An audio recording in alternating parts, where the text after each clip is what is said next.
Perkenalkan, nama saya Safrida Siagiang. Saya adalah guru di SD Alosria 4 RT 1, Kecamatan Medan Johor, Kota Medan, Provinsi Sumatera Utara. Dan saya adalah salah satu mahasiswa PPG dalam jabatan Angkatan 4 tahun 2021 LPTK Universitas Negeri Gorontalo dengan NIM 12012211580. Pada kesempatan hari ini, Senin 6 Desember tahun 2021, saya akan melaksanakan praktik pembelajaran untuk memenuhi tugas ujian kinerja PPG dalam jabatan Angkatan 4 tahun 2021. Berikut video pembelajaran saya, mohon saran dan masukannya.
Assalamualaikum warahmatullahi wabarakatuh.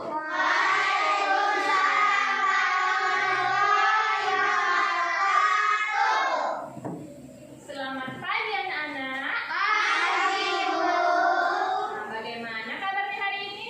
Alhamdulillah, luar biasa. Allahu Akbar. Alhamdulillah. Nah, anak-anak ibu semua, apakah bersemangat belajar pada pagi hari ini? Kalau semangat, coba mana semangat paginya? Ayo coba semangat pagi. Pagi, yes. Iya, bagus, bersemangat. Sudah sarapan belum nih semua? Sudah. Anak ibu, walaupun kita saat ini sudah belajar tatap muka, secara tatap muka ya, tidak dari rumah lagi. Tapi ingat, kita tetap harus menjaga kesehatan dengan mematuhi protokol kesehatan, yaitu menerapkan 5M. Ayo, yang pertama apa? Yang kedua? M yang ketiga? M yang keempat? Iya, membatasi mobilitas. Yang kelima apa, Nak? Menjauhi kerumunan. Ingat ya, harus selalu menjaga kesehatan dengan cara mematuhi protokol kesehatan. Nah, sebelum kita memulai pelajaran pada pagi hari ini, ada baiknya kita berdoa dulu ya. Nah, siapa yang mau memimpin doa ke depan? Ayo. Iya, boleh. Bismillahirrahmanirrahim.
tujuan kita dalam menyanyikan lagu wajib nasional ini apa, Nak? Menimbulkan rasa nasionalisme. Iya, betul. Menimbulkan rasa nasionalisme di dalam diri kita ya. Kalau menyanyikan lagu wajib nasional, kita harus mengambil sikap berdiri. Ayo coba berdiri semuanya.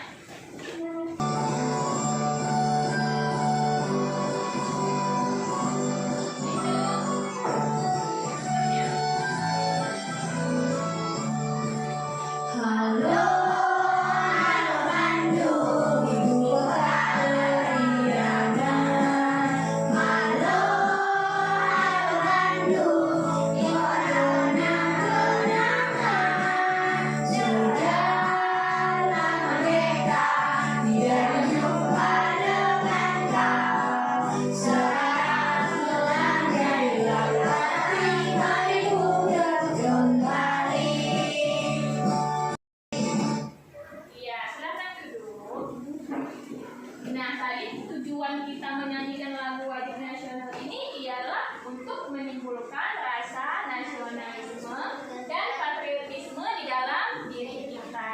Juga untuk menghargai jasa para pahlawan yang terdahulu ya. Nah, pahlawan terdahulu itu memiliki sikap atau karakter yang baik seperti bertanggung jawab, kuat, apalagi mandiri, bekerja keras, apalagi sifat pahlawan dulu? Jujur, iya betul. Nah, Ibu harap anak-anak Ibu juga memiliki sikap yang seperti itu ya, Pak Kim. Duduk yang bagus, nah. Ayo coba, siapa yang mau memiliki sikap yang jujur? Siapa yang mau jadi orang yang bertanggung jawab? Kalau mau menjadi orang yang bekerja keras? Iya, semuanya bisa kita miliki ya. Karakter seperti itu bisa kita miliki.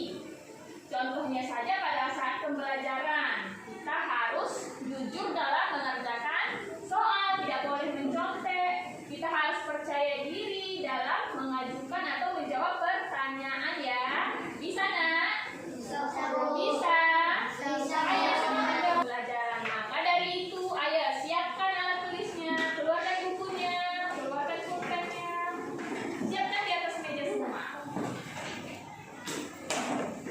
Hari ini ialah belajar tema 8, subtema 3, yaitu materinya pengaruh gaya terhadap gerak benda. Yang mana tujuan pembelajaran kita pada hari ini ialah melalui kegiatan literasi pada video PowerPoint di depan, Ibu harap anak-anak Ibu semua mampu memahami pengaruh gaya atau hubungan gaya dan gerak benda. Kemudian nanti dengan menganalisis peristiwa di sekitar kita, anak-anak Ibu mampu mendeskripsikan ya pengaruh gaya terhadap benda tersebut. Kemudian nanti melalui percobaan dan berdiskusi juga ya, Ibu harap anak-anak Ibu mampu menganalisis peristiwa pengaruh gerak apa yang ada pada percobaan tersebut. Kemudian nanti melalui kegiatan literasi teks fiksi pada muatan bahasa Indonesia nanti, Ibu harap anak-anak Ibu mampu menemukan atau mengidentifikasi tokoh protagonis dan antagonis pada teks yang akan kita baca nanti ya. Dan terakhir, Ibu harap anak-anak Ibu mampu untuk ke depan mempresentasikan hasil diskusinya dengan percaya diri. Bisa, Nak? Bisa. Jadi adapun rangkaian pembelajaran kita hari ini adalah yang pertama, kita akan menyimak video pembelajaran, kemudian melakukan percobaan secara berdiskusi dan mengerjakan LKPD tentunya, lalu kemudian membaca teks fiksi dan menemukan tokoh-tokoh yang ada pada teks. Kemudian mempresentasikan hasil diskusinya ke depan. Dan terakhir akan mengerjakan soal evaluasi ya. Itu dia alur dari pembelajaran kita hari ini.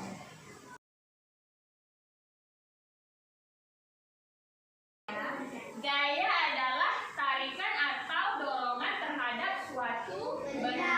Ingat ya. Ayo coba kegiatan apa ya kira-kira yang menggunakan gaya? Mendorong meja, Bu. Iya betul, mendorong meja, mendorong lemari, betul. Apa lagi, Nak? Menutup pintu. Menutup pintu, iya betul. Nah, coba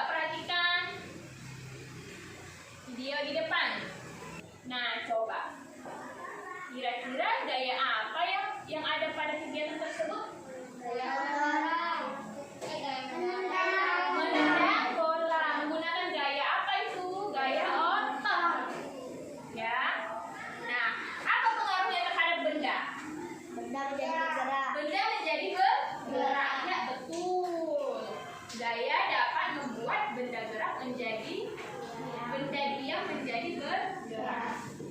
Nah, tadi pengertian gaya sudah. Coba siapa sih yang masih ingat apa jenis-jenis gaya? Yang pertama ada gaya apa, yo? Gaya otot. Gaya otot itu ialah apa? Gaya yang dihasilkan oleh otot manusia maupun otot hewan. Kak Zahra, contoh kegiatan yang menggunakan gaya otot apa ya? Siapa yang tahu? Menendang bola. Ayo, apa lagi contoh kegiatan yang menggunakan gaya? Mendorong meja, betul. Apa lagi? Membuka pintu, mendorong lemari. Iya, betul. Jadi kegiatan-kegiatan tersebut itu menggunakan gaya otot ya. Kemudian yang kedua ada gaya pegas. Gaya pegas itu ialah gaya yang dihasilkan oleh benda elastis. Tahu benda elastis? Tahu. Apa contohnya ya? Coba. Karet. Iya, betul. Karet. Apa lagi? Iya, betul. Ban. Apa lagi? Per. Tahu per? Nah, iya, itu juga salah satu benda elastis ya. Nah, contoh kegiatan yang menggunakan gaya pegas, siapa yang tahu? Apa kegiatan yang menggunakan gaya pegas? Ayo. Iya, betul sekali. Main ketapel ya. Ketapel. Di mana letak gaya pegasnya? Ayo. Di bagian karetnya. Lihat ya. Kita bayangkan kita sedang memegang ketapel. Kita tarik bagian karetnya, maka akan memanjang ya. Benda elastis itu ialah jika kita tarik, maka ia akan memanjang atau melar ya. Tapi kalau kita lepaskan, maka bentuknya akan kembali seperti, ayo, selain bermain ketapel, apa lagi? Memanah. Iya, betul, memanah. Kemudian ada gaya listrik. Gaya listrik ini gaya yang dihasilkan oleh listrik. Contohnya apa? Kipas angin jika dicolokkan ke listrik, maka akan bergerak. Hidup dan dia akan bergerak. Kemudian ada gaya magnet. Nah, gaya magnet ini ialah gaya yang dihasilkan oleh tarikan dari magnet. Nah, yang bisa ditarik magnet ini adalah benda-benda yang iya, contohnya mana? Besi. Apa lagi? Jadi kalau magnet itu kita letakkan di dekat benda-benda magnetis seperti paku, besi, logam, maka benda-benda itu akan tertarik atau menempel ya, betul. Kemudian ada gaya gesek. Nah, gaya gesek ini ialah gaya yang berasal dari pertemuan dua benda yang saling bersentuhan. Ayo, coba siapa tahu apa contoh kegiatan gaya gesek? Menendang bola, betul. Terjadi gesekan antara kaki dan bola. Kemudian apa lagi kegiatan yang menggunakan gaya gesek? Ban mobil sama itu, Bu. Iya, betul. Ban mobil dengan aspal atau jalan ya. Terjadi gesekan antara permukaan jalan dan sepakat. Nah, kemudian ada gaya gravitasi. Nah, gaya gravitasi ini ialah gaya tarikan dari bumi. Ya, jadi setiap apa-apa benda, maka akan jatuhnya ke bawah. Ya, coba kalau kita lemparkan sepatu kita ke atas, apakah sepatunya akan tetap di atas? Tidak. Dia akan jatuh ke bawah. Itu karena apa? Karena adanya apa? Iya, betul. Karena adanya gaya gravitasi ya. Ayo sama-sama nak, kita simak video pembelajaran di depan. Gaya adalah segala macam bentuk tarikan atau dorongan. Gaya dapat mempengaruhi benda, baik benda yang sedang bergerak maupun benda yang sedang diam. Gaya dapat menyebabkan benda diam jadi bergerak, Bu.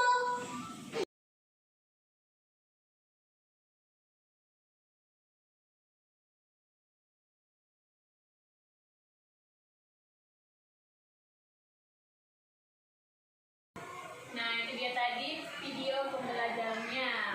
Sudah disimak kan? Nah, coba kita ulangi kembali ya. Pengaruh gaya terhadap benda. Tadi pengertian gaya itu apa ya? Masih ingat tidak? Ayo apa?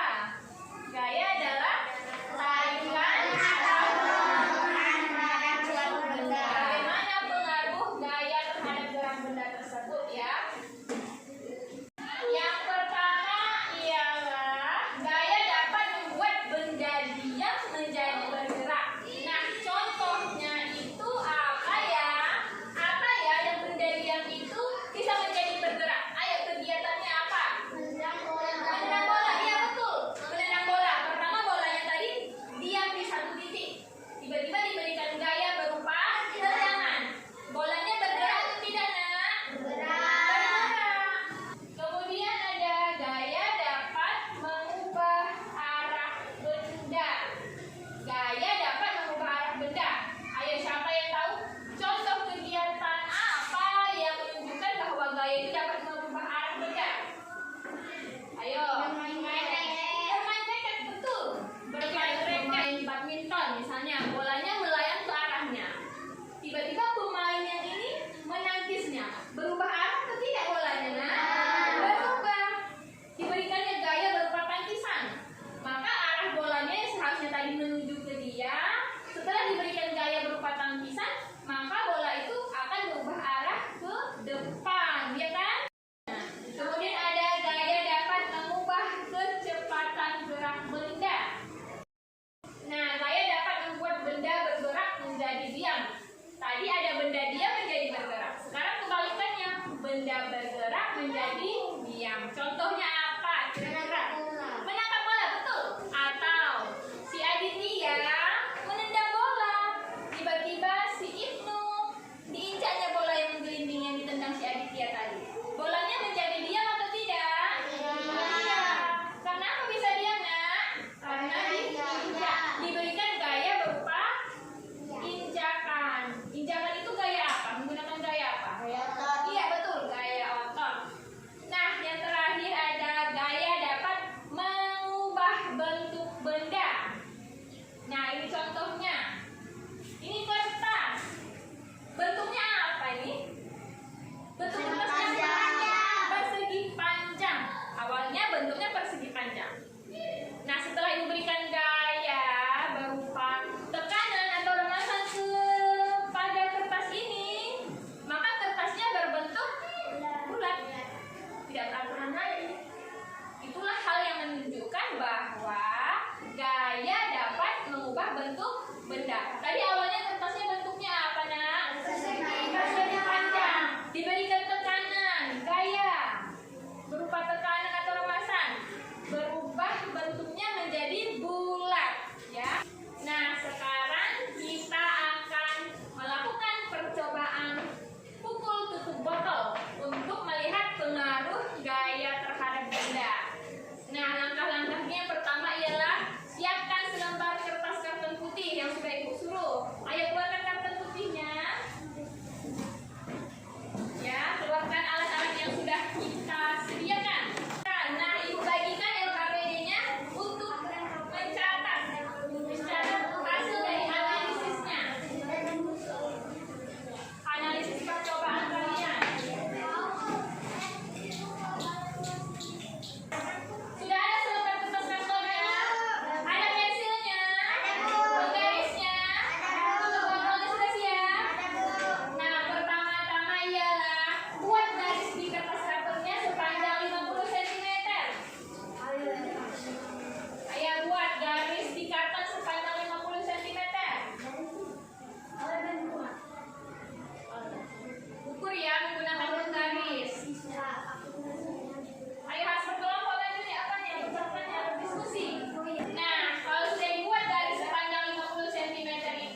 tutup botolnya bergerak, maka ukur jarak perpindahan dari titik awal tutup botolnya ke titik akhirnya. Kemudian digaris. Setelah dapat ukurannya, tulis di dalam LKPD-nya ya. Begitu juga nanti menggunakan gaya sedang dan gaya yang lemah. Pindahkan ke LKPD. Ayo sekarang berdiskusi semuanya. Ayo kerjakan. Oke, ini garisnya. Ya, ini garisnya.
sekolahnya.